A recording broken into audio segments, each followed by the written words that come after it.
Okay, so I'm walking around the wood here. This is our SSSI, a site of special scientific interest. A site of special scientific interest. It's because it's an ancient woodland. It's an ancient coppice woodland, and the reason why the fence is up here is because we've been re-coppicing the woodland, and the problem is that there's such a huge deer population about, is that they get in and they just decimate the new coppice. They just graze it off, and eventually if they keep doing it, they'll kill it. And you know, this wood is a very important woodland, so we need to protect it. Now this here is a badger gate that we put up, and as you can see, the badgers are completely refusing to use the gate, and they've made another hole here, which I'm just going to temporarily stretch down to stop. I haven't got any tools on me. This is really just a tour up here just to make an inspection and to see what needs to be done so we can bring the right tools up and get it all mended. But as you can see, when we started, we put they started making a hole here, so we just got old discs from the farm from one of our cultivators and put it in there. Stop that, see if they'd use the gate, but no, they're not using the gate, and they've started another hole there, so they're pretty determined to get in and not use our gate, which is a shame. This gate, you see, lets the badgers in and out,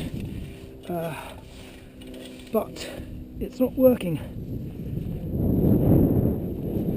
As you can see around the boundary of the wood, we've left this 6 metre margin, which is included in the fence, but also this corner here, which is very wet, but we've left that to grow up sort of tussocky grasses, which is good habitat for voles and mice for barn owls to catch. Right, this is a corner of the wood to go down quite a deep ditch, but also this is a weak point in the fence, because of course, you know, the fence has to come down to this deep ditch, and you can see that, you know, mammals have been getting through here. It's probably hares and rabbits, I would have thought. Maybe a badger, but although I don't think it is a badger, it's a bit too small for that. But we've got these old cultivator tines here that we've put in here to try and make a gate to stop them, but they've been pulled up, so that's another area we'll have to come and look at. I'll just stamp some of those down for the time being, but have to come along and do some proper work with a few more tines and a bit of a sledgehammer and knock those in. But nothing too drastic. No deer, no big holes for deer to get in. Here's a classic little place here. You can see that, you know, this is chicken wire, and whatever animal it is that's trying to get in here, I mean, you know, it's got very sharp teeth to cut through this wire, or it's carrying a set of wire cutters with it. But I'm just trying to join up little bits and pieces of that to try and dissuade that. I mean, to be honest, I don't think it's been used much because there's no sort of walkway or runway where the animal's been going in, so not really a real problem.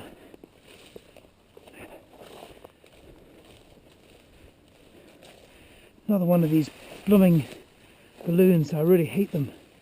You know, look at that. It's just terrible litter in the countryside.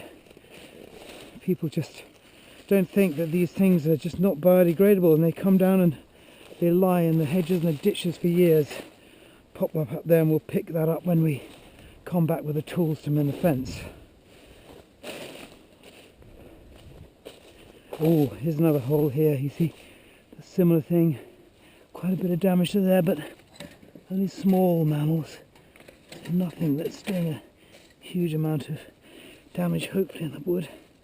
But still something we need to come along and repair, but a bit too much for me to do. See, this is a trip up to the wood just to scout around when I've only got a few minutes to spare and have a look-see, but we'll come back with some tools and mend that. A bit more chicken wire, I think. This is another bit that's recently coppiced, but you can see a lot of the maple is getting going, and which is great. Also meaning that it's unlikely that there's a lot of deer in here because the coppice is starting to get going again.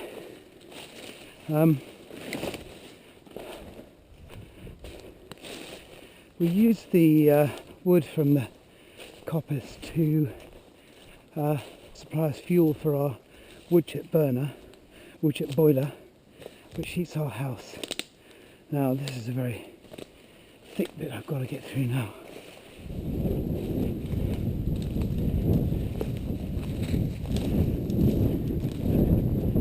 So these nasty sticky burrs all over my jumper now. It's amazing how plants find ways of spreading their seed by clinging to animals and them being dropped off in different places to spread them naturally. If you think about all the time and effort we go to sowing our seed on the farm through ploughing and cultivating and making a seed bed and then sowing with our seed drill, all that fuel that we use to do that, nature just does it naturally, working ways of spreading its own seed without any intervention from anything else. Well, of course, no, it does have intervention from the animals that spread the seed, but doesn't need a bit of fossil fuel to do that. I'm going to have to go around this bit in this field because I can't get through that bit. So we've done all the difficult bit, only had to miss out a couple of bits. Oh, look, blackberries. Lovely. Great thing about walking in the countryside, even doing a job, is oh, yeah, so good. Even doing a job on the farm, just come across these little treasures and take a few minutes to enjoy them. Yeah, you can't beat just picking and eating them. It's also great to obviously collect them and turn them into jam or wine or whatever, but just lazily going along and eating them is also fantastic. Anyway, better crack on. Now here we've got a little hole here, but it doesn't look too bad. I think it's obviously not a deer, but just obviously not a deer. That would be ridiculous. Very small deer. But I've got a peg here that I'll be able to push in, but also on my boot press in. But that's, I think, really been deer and deer on the brain, hares and rabbits. But as you can see, I've just pushed that in, and that'll make it more difficult for them to get in. Another one of our badger gates. As you can see, with this one, they ignored the gate. They must have pushed against it and realised that it's flat, but they were obviously worried about going through it, and so they went underneath it. And to try and stop it, we've got an old plough moldboard there to put in the ground there, bit of metal, and so the gate's swinging freely. But as you can see, they're not using it, because if they were using it, all this bramble wouldn't be here. That would be sort of constantly brushed by the badgers going backwards and forwards, and so that's not working. And on my travels, I have to say that there are very few holes I've seen that a badger can get through. So whether or not the badgers are just living in the wood or they've given up trying to be in here, that might be the case. Of course, it's a shame when you prevent nature's path from just happening as it does and has done for hundreds of years, but you know, we have to think about this woodland, and it too has been here for hundreds, thousands of years possibly, and we need to protect it. Just have a quick look in here. Oh, do you see that cock pheasant? Yeah, cock pheasant. Look at him go. Gives you a bit of a fright when they jump up right in front of you. It's amazing how tight they will sit till you almost walk on them, and then they take off. Almost give you a heart attack. See, this is a classic thing. You see a little hole like that and you think, oh, you see, now what's going in there? And sure enough, we've got a hole there which we found before. The grass is growing a bit. They're just sort of going, you see, you know, rabbit dung there. So that's real evidence that that's what's been going through. Also, what's this? Looks like some kind of a pellet, obviously from an owl, probably sitting on top of that pole up there.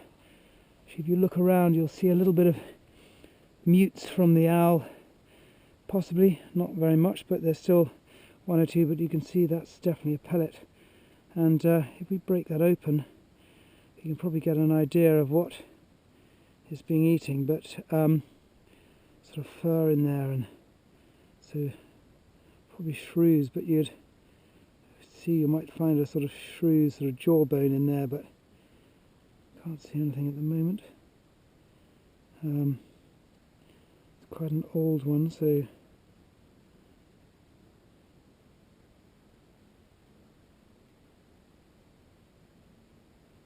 some kind of a bone there. What that is? No, look in the other part here. See what's in there.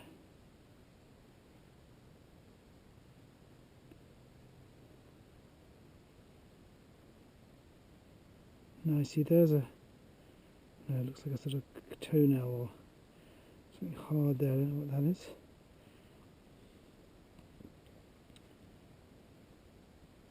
There's a bone of some kind, an undigested. Oh, you can see. Actually, it's some kind of a. It looks like it's been eating some kind of a sort of birds. So, could that suggest it's maybe a buzzard? A mute from a buzzard having eaten a small bird or a chick or something. I'm afraid I'm no expert. Maybe somebody can help me with this, but see what it smells like. No, it smells just a bit mouldy actually, to be honest, but look, there's some kind of a skin there. I don't know what that is, but maybe somebody can help me with this and tell me what kind of meat we're looking at from which bird. But you can see there's another jointed bone there, quite a large sort of bone, not like a little shrew, so could be a buzzard. Anyway, I'm going to stamp this tine down to close that hole up, hopefully. Okay, so that's my back to where we started now, and there's one or two jobs to do here. I've just got to bring up a few tines and maybe a few old discs to put in the holes, and a hammer just to bang them in the ground, and just tap some of this wire down.